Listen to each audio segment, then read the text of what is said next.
Welcome to Business Policy and Strategy, the capstone. In our first lesson, we will explore the different levels of a business and the generic strategies common at each level. We all come from different backgrounds, but up until now most of us have been part of the labor force.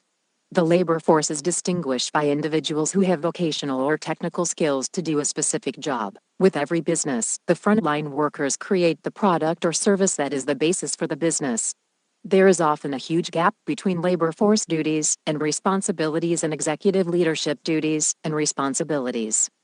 Executive leaders most commonly have years of experience, advanced degrees, and education, which culminates in wisdom, professional and decision-making skills. However, they need the labor force to execute the company's mission. One of the responsibilities of the executive leadership team is to develop the business strategy.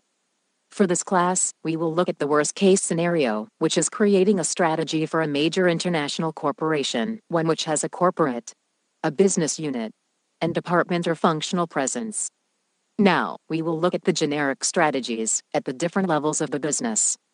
At the corporate level, we have growth, stability, and retrenchment as our generic strategies, keeping in mind we could have any combination of two strategies working together. At the business unit level, we have a low-cost leadership, which is a strategy used by companies such as the Dollar Tree or Walmart. Differentiation is a strategy used by premium companies such as Apple. Focus is a strategy used to win over a particular demographic in a narrow market, for example, wheelchair-accessible vans and Chrysler. At the department or functional level, we have strategies used to achieve sales goals, production metrics, generally accepted accounting principles, general management techniques, IT procedures, and the tools used in business finance. So where do you fit into all of this?